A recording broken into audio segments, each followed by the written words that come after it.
Porte ouverte qui gagne pour tout employé l'État et les gens qui dans l'entreprise viennent faire des déclarations patrimoniales. Mais nous constatons qu'il y a un pilote qui va là. Qui ça veut dire? Bon, je ne peux pas répondre pour les absentéistes parce qu'il y a plusieurs facteurs pour empêcher, capables d'empêcher à la personne de se présenter. Donc l'important, je compte sur les personnes présentes. Donc il faut compter sur la qualité beaucoup plus que la quantité. Donc déjà, moi ce que je finis par comprendre, c'est que les gens manifestent leur intérêt pour déclarer leur bien. C'est ce que nous sommes en train de constater. Donc j'ai à l'intérieur des fonctionnaires de l'État, des élus locaux, c'est-à-dire des autorités, des collectivités territoriales. Donc plein de gens qui sont là pour répondre aux exigences de la loi du 12 février 2008. Mais pour qui ça nous pas ouais présence et magistrat qui c'est on dit qui c'est président ville, pour qui ça que nous pas là aujourd'hui? Je ne peux rien dire à ce sujet. Moi, ce qui m'intéresse, c'est de m'organiser de sorte que toutes les personnalités, les fonctionnaires de l'État puissent se présenter. Donc, si quelqu'un n'est pas là... En tant que directeur ILCC, qui ça va le faire pour ça? Parce que s'il n'est pas là, bon bagaille.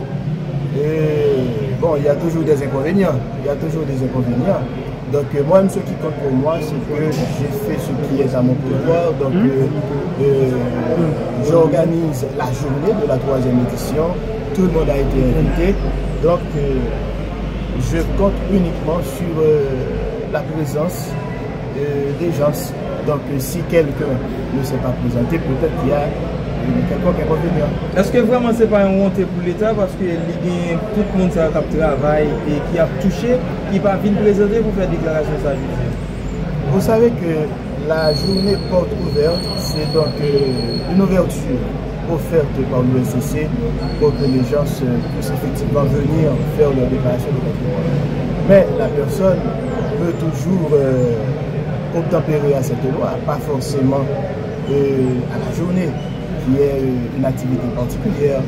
Donc ça c'est fondamental. La personne peut se rendre vers son notaire, ensuite avec ses pièces justificatives bien sûr, pour pouvoir remplir la déclaration de patrimoine F2 et ensuite se présenter au greffe le plus proche, le greffe de son domicile, pour rencontrer le greffier en chef et faire le suivi.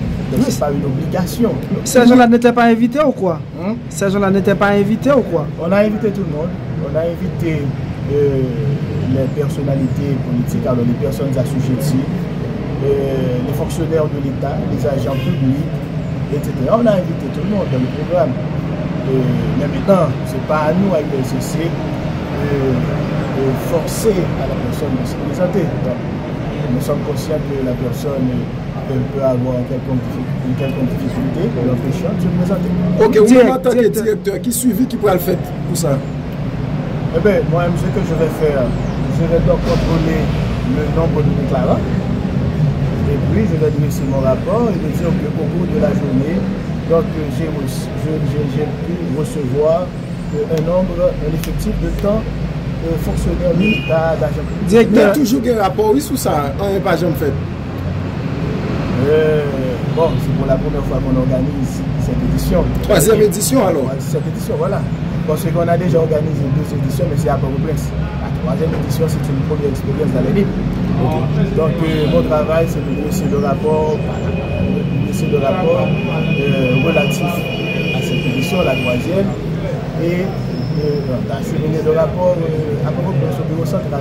Directeur, selon vous, quelle est l'importance d'une telle journée?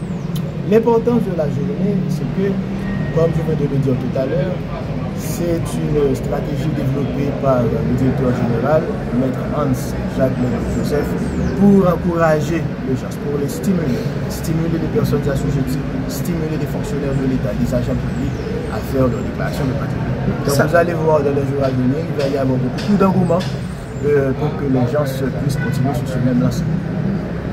Ça peut avoir des conséquences pour les absents? Non, pas forcément. Pas forcément, sauf que la personne n'a pas su profiter de cette journée. Parce que Quand par exemple vous participez à la 3e édition, vous n'allez pas payer des frais notariaux ou des frais notariés. Maintenant, si la personne décide de faire sa déclaration de par elle-même, non, c'est sûr qu'elle va donc endosser les frais notariaux. D'accord. Dans ça comme différence. Exactement.